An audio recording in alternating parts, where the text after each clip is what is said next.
With the unveiling of the Onami phone, Sony is going right up against the best in the biz. This is Joshua Vergara from Android Authority. What's going on, everybody? And this is the Sony Xperia Z1 versus the Samsung Galaxy S4 in this quick look.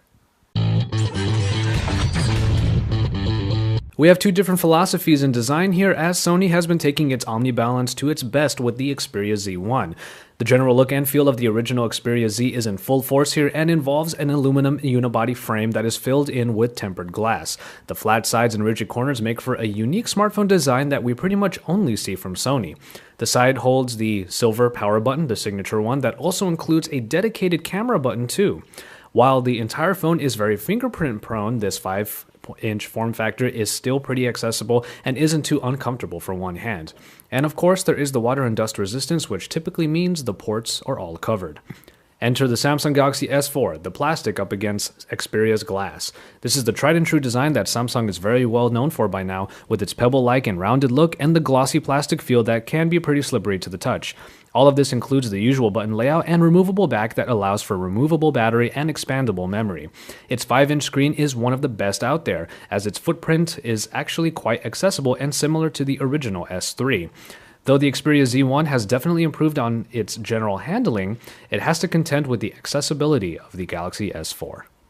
There's nothing quite like a display comparison to remind you how subjective these things can get. The 1080p triluminous display of the Xperia Z1 takes on the 1080p Super AMOLED of the Samsung Galaxy S4. While we all know that the Super AMOLED lends itself typically to very high saturation, the Xperia Z1 has been able to get closer to that mark through enhancements like the X Reality engine. It isn't as vibrant as Galaxy S4 screen by far, but the more toned down look of the triluminous is still easy on the eyes and attractive. Media viewing has always been good on Xperia smartphones, and in the Z1 it should prove just as enjoyable as the S4. Under the hood, we see the Z1 taking advantage of a later release schedule. Instead of the 1.9 GHz Snapdragon 600 and Adreno 320 that the Galaxy S4 sports, the Z1 gets the updated Snapdragon 800 clocked in at 2.2 GHz and has the Adreno 330.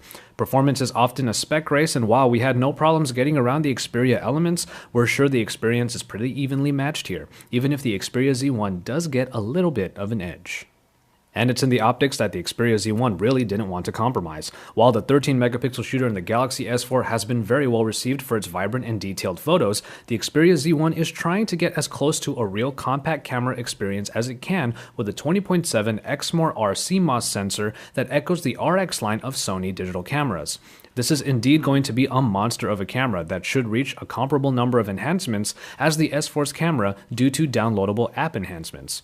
We're excited to see the comparisons in picture quality, and we will see them when the time comes. And in software, it's Xperia versus TouchWiz. In the case of TouchWiz, it's a whole lot of what we've come to expect with the added navigation enhancements Samsung put in. It's full-featured and, for some, might be a little overwhelming. On the other hand, the Xperia UI keeps it pretty simple and somewhat stock-like, with a darker tone interface and mainly additions like small apps and Sony-specific applications. A few new social media applications have been added in that help bolster the Xperia UI's position, but otherwise, it's just about what you remember it being. And so, there you have it. Sony has gotten closer and closer to perfecting its smartphone game, and the Xperia Z1 is a big step towards that goal. The design of Xperia phones is always well received by us, but the tried and true Galaxy S4 aesthetic is also very sought after. Sony has truly thrusted itself into the thick of it with the Xperia Z1, and we'll have full in-depth comparisons when we get our hands on one. For now, stay tuned for more Z1 coverage from IFA in Berlin.